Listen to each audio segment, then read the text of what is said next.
Hi everybody, I am Andrea, registered dietitian with my Viva Plan and Revive Wellness, and I am here to talk about 10 tips to manage food cravings. So that's what we're going to do today.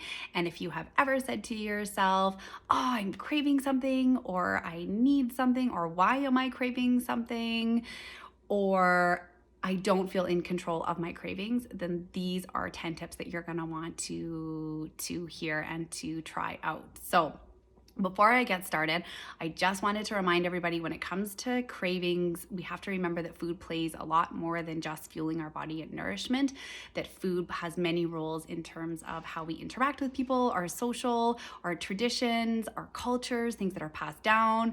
We also know that food plays a role in managing stress and managing emotions and positive experiences and negative experiences. So that's why these top 10 tips are going to try to deal with a little bit of everything. So just remember that, and also remember anytime that you're putting any of these tips into place that it takes time and it takes practice, and it's very much learning what's going to work for you because not everybody is the same. So let's get right into this.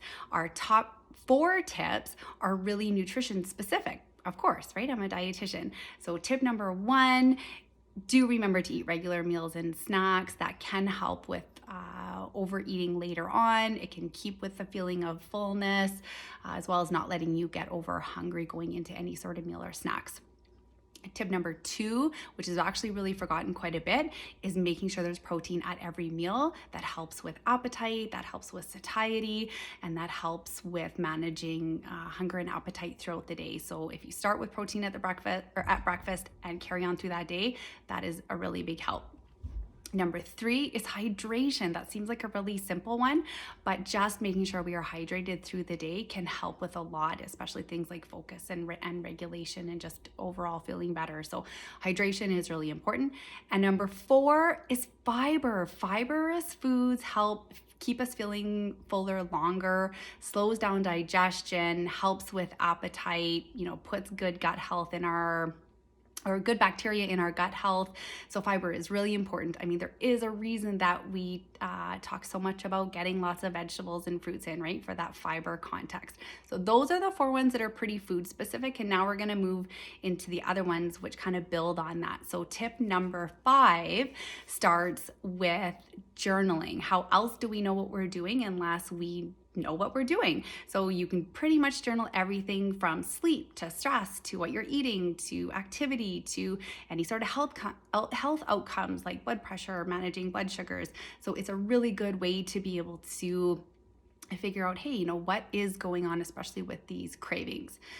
Number 6 is practicing mindfulness. We are very much on autopilot majority of the time. We are not letting our brain make decisions. We are just going through the emotion. So it's really important to stop and reflect. What is going on? How am I feeling in this moment? How can I be more present? And that leads to the next tip, which is stop and reflect. If we are looking at trying to get through and work on cravings, we need to stop. What is happening? What is going on? Why am I feeling like this? How long have I been feeling like this? To really start to put some strategies in. So don't forget those steps in that process, because how else do we know ourselves if we don't do that? Number 8 is very much on self-care. We forget this. It's really easy to put ourselves last. And what we know with eating is sometimes with the cravings that we are trying to deal with the fact that we are tired, we are stressed, we're pushed to the max. So if we're not engaging in self-care that's helping with that, then we are going to end up using food as the standby or the substitute or the ability to soothe that. So self-care is so, so important. That follows to number 9 is whenever we're working on a health journey, it's really difficult to be, I should just know how to do that, or I should be able to make these changes so easily. Why is this so hard? And we have to remember that any time we're making changes, that we have to be kind to ourselves. This takes time. This is something that needs to be practiced, and this takes patience. So when we're dealing with cravings, especially if they have been around for a really long time, if it's been something you've been struggling with, we don't expect that to go away overnight. So please be kind to yourself when it comes to this, because it is a lot of work, and we need to figure out if the right steps are being put right in. And that very much leads me to tip number 10, which is extremely important, and that is really about managing our mental well-being. So it's okay to not be okay, and it's okay to ask for help, because when we think about cravings, if we are using it as a way to soothe or manage our emotions or our coping or our stress, if we start to take that food away, we're still left with those emotions. We still need to find coping skills with that.